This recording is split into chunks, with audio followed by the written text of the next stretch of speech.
Hi everyone எல்லாருக்கும் வணக்கம். இந்த எபிசோடில் கான்சிட்டி படம் எப்படி இருக்கு வாங்க பார்க்கலாம். கான்சிட்டி படத்தோட கேஸ்டிங் அப்படிங்கும்போது அர்ஜுன் தாஸ், அண்ணா பென்னு, யோகி பாபு, வடிவுக்கரசி போன்றோர் நடித்திருக்காங்க. ஹரிஷ் துரைராஜ் இந்த படத்தை வந்து இயக்கியிருக்காரு. சீன் ரோல்டன் மியூசிக் கம்போஸ் பண்ணியிருக்காரு. அரவிந்த் அப்படிங்கிறவர் சினிமாட்டோகிராஃபி ஹேண்டில் பண்ணியிருக்காரு. கான்சிட்டி படத்தின் கதை அப்படிங்கும்போது கதை துவங்கிறது 2017.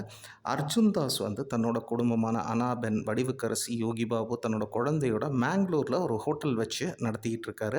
அப்படி இருக்க அவரோட பையன் வந்து ஸ்கூலுக்கு போகிறான். டெய்லி இவர் தான் வந்து ஸ்கூலுக்கு கூட்டிகிட்டு வருவார். ஒரு நாள் அந்த பையன் வந்து திரும்பி வரல ஸ்கூல் முடிஞ்சு. அப்போ ஸ்கூலுக்கு இந்த 4 பேருமே, இந்த ஃபேமிலி மெம்பர்ஸ் 4 பேருமே அங்கே போகிறாங்க. அப்படி போகும்போது ஒருத்தர் வந்து அந்த குழந்தைய கூப்பிட்டு போயிருக்காரு. அவர் யார் அப்படின்னு பார்த்தீங்கன்னா ரிட்டையர்டு இன்ஸ்பெக்டர். அப்போ கதை எங்கே போகுதுன்னா 2010க்கு போகுது. வேறு அர்ஜுன் தாஸ் வந்து ஒரு இபி ஆஃபீஸில் வேலை பார்க்குறாரு. கேஷ் டிவிஷனில், அதாவது மக்கள்கிட்ட பணம் வாங்கி இபி பில் கட்டுற டிபார்ட்மெண்ட் செக்ஷனில் அவர் ஒர்க் பண்ணுறாரு. அப்படி இருக்க அவருக்கு நிறைய கடன் இருக்குது.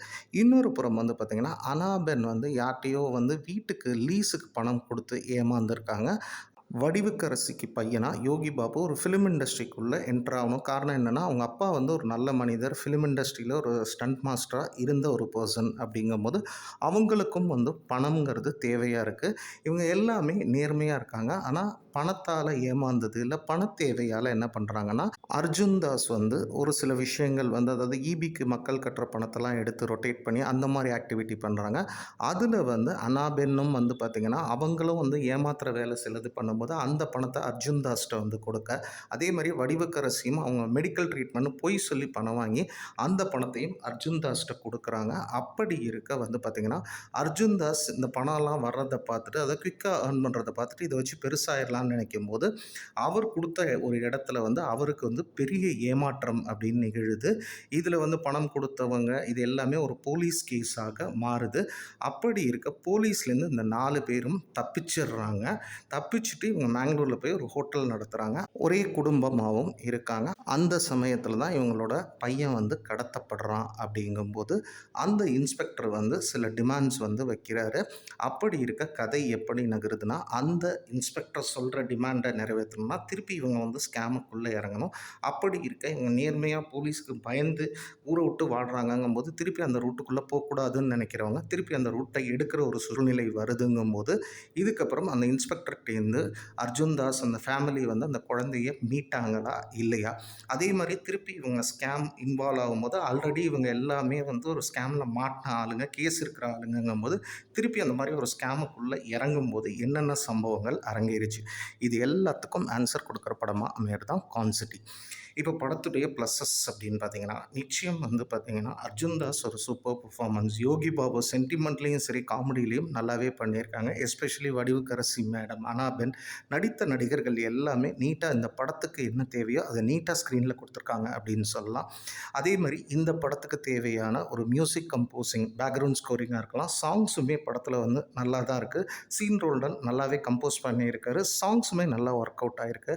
அடுத்து படத்தில் இருக்கக்கூடிய அந்த சினிமோட்டோகிராஃபிங்கிறது வந்து பார்த்திங்கன்னா இந்த படத்துக்கு என்ன தேவையோ அது நீட்டாக ஒர்க் ஆகிருக்கு. மேலும் இவங்க கதையை சொன்ன விதம், திரைக்கதையை வந்து நல்ல என்கேஜிங்காகவே எடுத்துகிட்டு போயிருக்காரு. அதே மாதிரி குயிக்காக சம்பாதிக்கிற பணம்லாம் ரொம்ப நாள் நிற்காதுங்கிறதையுமே வந்து நல்லா நீட்டாகவே சொல்லியிருக்காங்க அப்படின்னே சொல்லலாம். அதே மாதிரி படத்தை வந்து நல்லா கிரிப்பிங்காக எங்கேயுமே வந்து திரைக்கதையில் ஒரு தொய்வில்லாமல் எடுத்துகிட்டு போயிருக்காங்க. அதாவது ஒரு கமர்ஷியல் ஆடியன்ஸுக்கு என்ன தேவையோ அந்த என்கேஜிங் பாயிண்ட்ஸ் எல்லாமே இந்த படத்தில் வந்து நீட்டாக ஒர்க் ஆகிருக்கு. இதெல்லாம் தாண்டி இந்த படத்தில் வந்து என்ன செஞ்சிருந்தா இன்னும் பெரிதாக இருந்திருக்கும் அப்படின்னு பார்த்தீங்கன்னா, இது ஒரு ஸ்கேமு, அதுக்குள்ளே ஒரு போலீஸ் அப்படிங்கும்போது சில லாஜிக்கல் லூப்போல்ஸ் அப்படிங்கிறது இருக்கத்தான் செய்யுது. ஸோ அதெல்லாம் தாண்டி கான்சிட்டி படம் எப்படி இருக்குது அப்படின்னு பார்த்தீங்கன்னா, படம் 2017 துவங்குது. அர்ஜுன் தாஸ் ஒரு ஹோட்டல் வச்சுருக்காங்க. அதே மாதிரி அவருக்கு ஒரு குழந்தை இருக்குது. அனாபென் வடிவுக்கரசி யோகி பாபாவோட குடும்பமாக மேங்களூரில் வந்து வாழ்ந்துட்டுருக்காரு. அப்படி இருக்க இவங்க குழந்தை வந்து காணாமல் போகுது. யார் அதை வந்து கடத்துகிறாங்க அப்படின்னு பார்த்தீங்கன்னா, இவங்க வந்து பாஸ்ட் லைஃப்பில் ஒரு ஸ்கேம் பண்ணி போலீஸில் மாட்டிக்கிறாங்க. அதை இன்வெஸ்டிகேட் பண்ண அந்த ஆஃபீஸர் வந்து அந்த குழந்தைய வந்து கடத்திடுறாரு.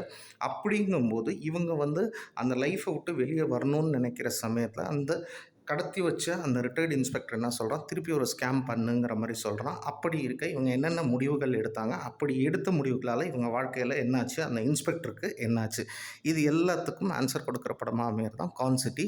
இதை நல்ல என்கேஜிங்காக கமர்ஷியலி நல்ல ஸ்க்ரீன் பிளே எங்கேயுமே தொய்வில்லாத அளவுக்கு ஒரு ஆடியன்ஸுக்கு நீட்டான படமாக தான் டைரக்டர் கொடுத்துருக்காரு. கமர்ஷியல் என்டர்டெய்னர் நல்ல ஒரு டைம் பாஸ் படமாகத்தான் இந்த கான்சிட்டிங்கிறது அமையுது. சென்சார் சர்டிஃபிகேஷனை பொறுத்த வரைக்கும் யூஏ தான். சரி, மேலும் ஒரு புதிய திரை விமர்சனத்தில் உங்களை சந்திக்கிறேன்.